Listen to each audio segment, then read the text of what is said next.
It's true, guys. I did once audition for Marc Ferrari when he was looking for guys for his new band way back in the day. Alright, I'm gonna get into all the details about how it came to be that I met up with Marc Ferrari and where I went and how I met him and what we did, what we talked about, all that. But first we have to have kind of like a little history lesson and a timeline to talk about like the events that led up to that. So Marc was in the 80s hard rock heavy metal band Keel, featuring singer Ron Keel, and that band broke up like right around 1989. And then right after that, Marc went about forming his own band, and the band was called Ferrari, and he recruited an unknown singer named Oni Logan, who he brought out to California, and Oni Logan was the lead singer in Ferrari. Now remember, at this same time, Dokken had broken up, and George Lynch was putting together his new band, Lynch Mob. So the story goes, and I know you guys have heard it, probably you've all heard it a million times, Ferrari was playing a show somewhere in LA, and George was at the show. He'd heard about Oni Logan, so he went to go check him out, and it's a very famous line. He told Oni Logan, do you want to be in a band called Ferrari, or do you want to be in a band where you could drive a Ferrari, or something like that? And so we all know what happened. He quit the Ferrari band with Marc Ferrari, and he joined Lynch Mob with George and Mick, and they did the Wicked Sensation album. And then other stuff that was going on at the same time, the car brand Ferrari sued or gave a cease and desist. I don't know exactly how it happened, but basically told Marc, you can't use the name Ferrari for your band because that's the name of our cars. So he changed the name of the band to Cold Sweat, got a new singer. They released their debut album in 1990, the same year that Wicked Sensation came out. And what else happened in 1990 that's related to this story?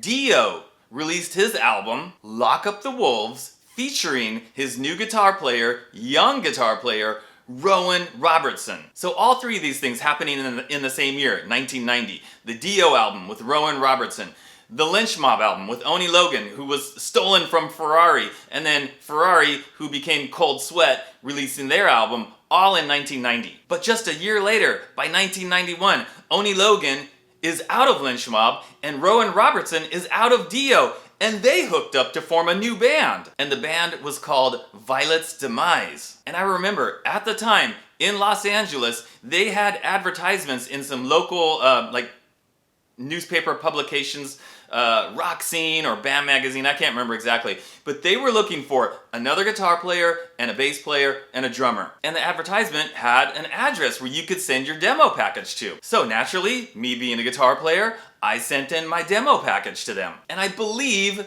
I'm not sure if my memory is absolutely correct on this, but I believe they were being managed by Niji Management, and I think that was Wendy Dio's management company. Dio's wife. So I sent in the demo package, guys. I never heard from them. I never heard from Rowan or Oni or from the management company or whatever, and then I just kind of forgot about it. And then like a year later, I'm not totally positive on the timeline here. It could have been maybe 1992, maybe closer to 93, I can't remember, but I'm at home one day, probably 1992, and the phone rings, and guess who's on the other end of the phone? Marc Ferrari! So by this point, Cold Sweat had broken up, and now Marc was looking for guys to start yet another new band. And somehow, Marc had gotten my picture from the demo package that I mailed in to Oni and Rowan for their band, Violet's Demise, remember? He got the picture, but that's all he got. He didn't get the demo tape that I sent with it, just the picture. And luckily, on the back of the picture, I had written my name and my phone number. So he called me just based on that picture. I'm talking about this picture right here. Yeah, I actually had hair and looked pretty cool back then. So I'm on the phone with Marc Ferrari, and he tells me that he's looking for guys for a new band, and he'd like to meet me. And I was like, well, yeah, sure, give me a day, a time, an address, and I'll be there. So then like a few days later, I drive up to his place in like North Hollywood, I think it was.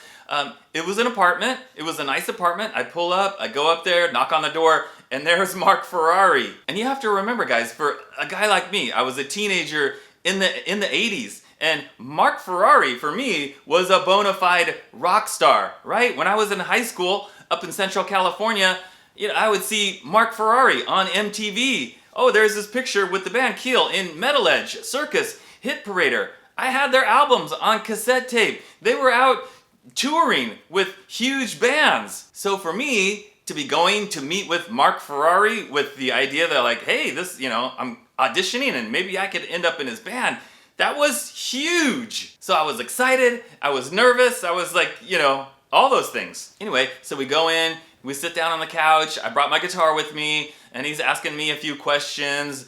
I don't remember like specifically all the stuff we talked about, and I wasn't there for a really long time, but I got my guitar out, because remember, he hadn't heard me play before, he had only seen my picture, and he got one of his guitars out, I think it was a Les Paul, and he said something about like the Les Paul, I don't know if it was that Les Paul or another Les Paul, like that was his favorite guitar and he was going to be buried with that guitar. I'm pretty sure that's what he said. So he starts playing a riff on his guitar and he goes, okay, play along with it, but like, play a different rhythm, a different riff that would sort of complement that and go with it. And I remember that I couldn't really come up with something to like play with it and to match it. And I was like, I think I said something like, oh man, I'd have to think about it and like sort of work on it or work with it.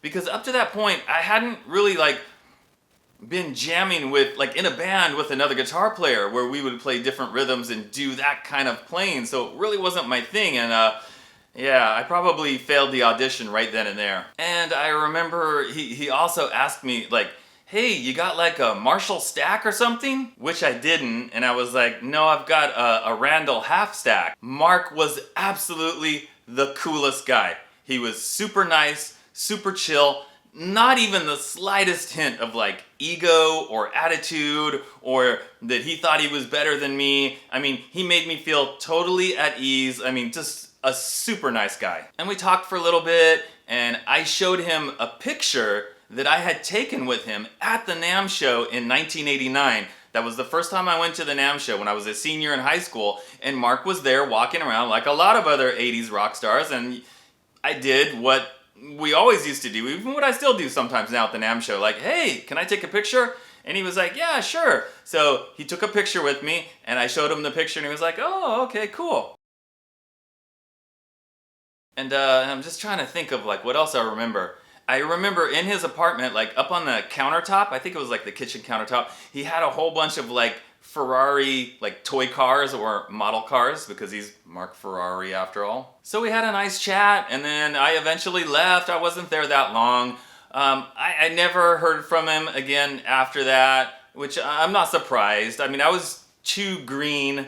I didn't have the experience to like jump into like a kind of a big band situation where you might be recording an album and going out on tour, and I was just too young for that probably, and I was still a full-time college student, so it really wouldn't have made any sense for me to like drop out of college and not finish my bachelor's degree to go play with a band that, I mean, let's be realistic. This is into the 90s now, so there were going to be no more like major label deals and MTV videos and going on big tours. Those days were kind of already over for the 80s hard rock bands.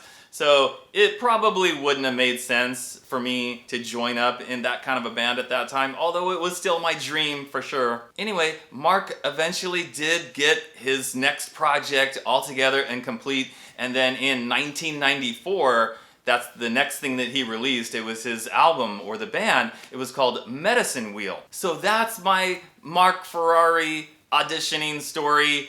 I doubt that Marc even remembers it. Why would he? I'm a nobody. But I remember it because I was going to meet Marc Ferrari from Keel.